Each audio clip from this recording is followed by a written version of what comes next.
Hello everyone, welcome back to K Guru channel bye निर्मल गुप्ता। प्यारे बच्चों, आज हम शिक्षा निदेशालय द्वारा आई हुई 9th क्लास की हिंदी विषय की कार्यपत्रक नंबर 71 सॉल्व करेंगे, जो कि 23 दिसंबर 2020 के लिए है।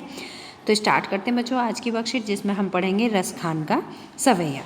प्रस्तुत सवैये में रसखान जी ने गोपियों का श्री कृष्ण के प्रति प्रेम व्यक्त किया है कि गोपियाँ श्री कृष्ण के प्रति कितना प्रेम रखती हैं, वो इस सवैये से हमें पता चलेगा।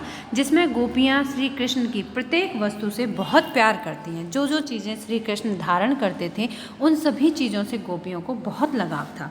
तो देखिए, मोर पखा सिर ऊपर रखे हों। मोर पखा मतलब मोर पंख, मोर पंख से बना हुआ जो मुकुट है, जैसा कि श्री कृष्ण अपने सिर पर धारण करते हैं, मैं ऐसा मोर पंखों से बना हुआ मुकुट अपने सिर पर धारण करूँगी।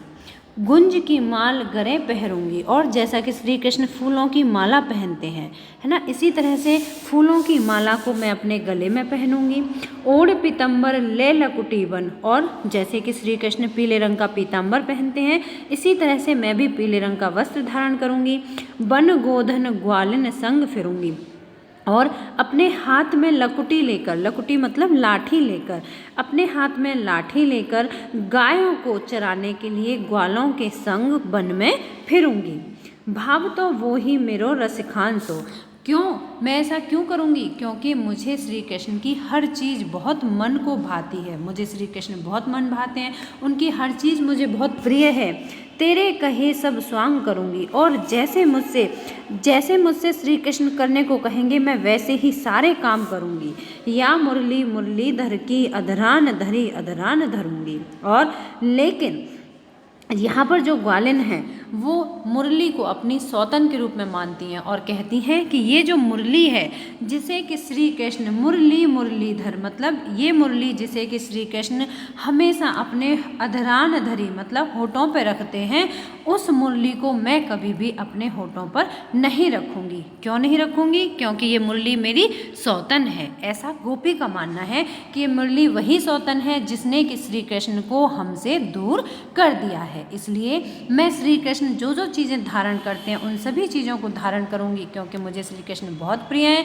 लेकिन मैं श्री कृष्ण द्वारा धारण की हुई इस मुरली को कभी भी अपने होठों पर धारण नहीं करूंगी। तो बच्चों, ये जो सवैया है, इस सवैये के माध्यम से रसखान जी ने गोपी का कृष्ण के प्रति अगाध प्रेम का वर्णन किया है। प्रस्तुत पंक्तियों में रसखान ने कृष्ण से अपार प्रेम करने वाली गोपियों के बारे में बताया है कि जो एक दूसरे से बात करते हुए कह रही है कि वो कान्हा द्वारा उपयोग की जाने वाली सभी वस्तुओं की मदद से कान्हा का रूप धारण करेगी। जो जो चीज़ें कान्हा उपयोग करते हैं उन सभी चीज़ों को मैं प्रयोग करूंगी, उनसे मैं श्री कृष्ण जैसा रूप धारण करूंगी, मगर वो श्री कृष्ण की मुरली को धारण नहीं करेंगी। यहाँ गोपियाँ कह रही हैं कि वे अपने सिर पर श्री कृष्ण की तरह मोर पंख से बना मुकुट धारण करेंगी। जैसे श्री कृष्ण के मुकुट में मोर पंख लगा हुआ है, तो इसी तरह का मैं भी मुकुट धारण करूंगी। अपने गले में कुंज की माला पहन लूंगी, उनके समान पीले वस्त्र पहन लेंगे, और अपने हाथों में लाठी लेकर वन में ग्वालों के संग गायें चराऊंगी। गोपी कह रही है कि श्री कृष्ण हमारे मन को बहुत भाते हैं, इसीलिए मैं तुम्हारे कहने पर ये सब कुछ करूंगी, मगर मुझे कृष्ण के होठों पर रखी हुई मुरली अपने होठों से लगाने के लिए मत बोलना। मुझे ना कहना कि मैं श्री कृष्ण जैसे कि मुरली धारण किए हुए हैं अपने होठों पर रखते हैं, ऐसे मैं मुरली धारण करूं, ऐसा मुझसे कभी न कहना, क्योंकि इसी मुरली की वजह से कृष्ण हमसे दूर हुए हैं। गोपियों को लगता है कि ये श्री कृष्ण मुरली से बहुत प्रेम करते हैं और उसे हमेशा अपने होठों से लगाए रहते हैं, इसीलिए वे मुरली को अपनी सौतन या सौत की तरह देखती हैं। जैसे सौत से नफरत होती है, इसी तरह से मुरली से नफरत करती हैं गोपियाँ। क्यों? क्योंकि श्री कृष्ण मुरली को बहुत प्रेम करते हैं, और वही मुरली एक कारण है जिसकी वजह से श्री कृष्ण गोपियों से दूर रहते हैं। तो बच्चों, इस सवैये के माध्यम से रसखान जी ने गोपियों का अगाध प्रेम वर्णित किया है श्री कृष्ण के प्रति। मुझे उम्मीद है आपको अच्छी तरह से समझ आ गया होगा। बहुत ही सरल सवैया है। अब प्रश्नों की ओर चलते हैं।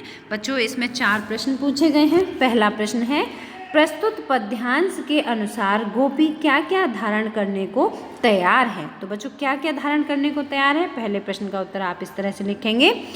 प्रस्तुत पद्यांश के अनुसार गोपियाँ मोर पंख से बना मुकुट, कुंज की माला, पीले वस्त्र और हाथ में लाठी धारण कर ग्वालों के साथ गाय चराने के लिए तैयार है। बच्चों ये सभी काम करने के लिए गोपी तैयार है। दूसरा प्रश्न है, गोपी मुरली को अपने होठों पर क्यों नहीं रखना चाहती हैं। बच्चों अभी हमने पद्यांश से पढ़ा था कि जो गोपी हैं वो मुरली को क्या मानती हैं, अपनी सौतन मानती हैं, उससे वो नफरत करती हैं, वो अपने होठों पर मुरली रखने को बिल्कुल भी तैयार नहीं है। अब क्यों तैयार नहीं है, तो देखिए दूसरे प्रश्न का उत्तर आप इस तरह से लिखेंगे। गोपी मुरली को अपनी सौतन मानती हैं क्योंकि इस मुरली की वजह से कृष्ण गोपियों से दूर रहते हैं। मुरली ही एक कारण है जिसकी वजह से कि कृष्ण मुरली के साथ व्यस्त रहते हैं, वो गोपियों को समय नहीं देते हैं, गोपियों से वो दूर रहते हैं, इसीलिए गोपी मुरली को होठों पर रखना नहीं चाहती है। प्रश्न नंबर 3 है, जिस पंक्ति में कवि रसखान जी का नाम आया है उस पंक्ति को लिखिए। तो बच्चों आपको सवैये में से उस पंक्ति को ही लिखना है बस। तो तीसरे प्रश्न का उत्तर आप इस तरह से लिखेंगे। भवतो वो ही मेरो रसखान सो तेरे कहे सब स्वांग करूँगी। मतलब कि रसखान श्री कृष्ण मेरे मन को भाए हुए हैं। भवतो वो ही मतलब वही श्री कृष्ण मेरे मन को भाए हुए हैं। सो तेरे कहे सब स्वांग करूँगी, तू जैसे कहेगा मैं हर काम करूँगी। हर स्वांग मतलब होता है रूप धारण करूंगी, जैसे श्री कृष्ण ने रूप धारण किया हुआ है मैं उसी तरह से रूप धारण करूंगी। और इसकी लास्ट वाली लाइन थी कि लेकिन मैं तेरे कहने पर मुरली होठों पर कभी न रखूंगी और मुझे मुरली धारण करने के लिए न बोलना। प्रश्न नंबर 4 है बच्चों, इस सवैये को पढ़कर आपको निम्नलिखित शब्दों के क्या अर्थ समझ आए उन अर्थों को लिखिए। तो बच्चों यहाँ पर कुछ शब्द दिए गए हैं, इन शब्दों के अर्थ देखते हैं। तो देखिए मोर पखा, यहाँ मैंने शब्द और अर्थ दोनों लिखे हैं, आप यहाँ से लिखेंगे, ठीक है। मोर पखा मतलब मोर पंख, रखियो मतलब धारण करना, गुंज, गुंज का मतलब होता है कुंज यानी कि फूल, गुंजों की माल, फूलों की माला। गरे, गरे का मतलब होता है गला। पहरोंगी का मतलब पहनना। पीताम्बर का मतलब पीला वस्त्र। गोधन का मतलब होता है गाय, है ना, गोधन मतलब गाय। ग्वारिन, ग्वारिन का मतलब होता है ग्वाले या ग्वालिन, है ना, ग्वाले या ग्वारिन। भवतो मतलब मन को भाना, वो ही मतलब वही। स्वांग का मतलब होता है रूप रखना। मुरलीधर मतलब कृष्ण मुरली को धारण करने वाला।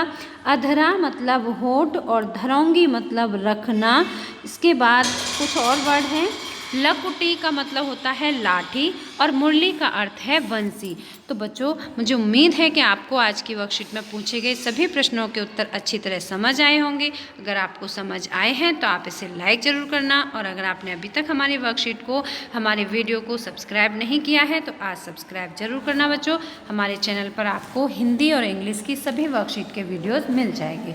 मिलते हैं फिर इसी तरह की नेक्स्ट एजुकेशनल वीडियो के साथ। Till then bye bye, good luck to all of you.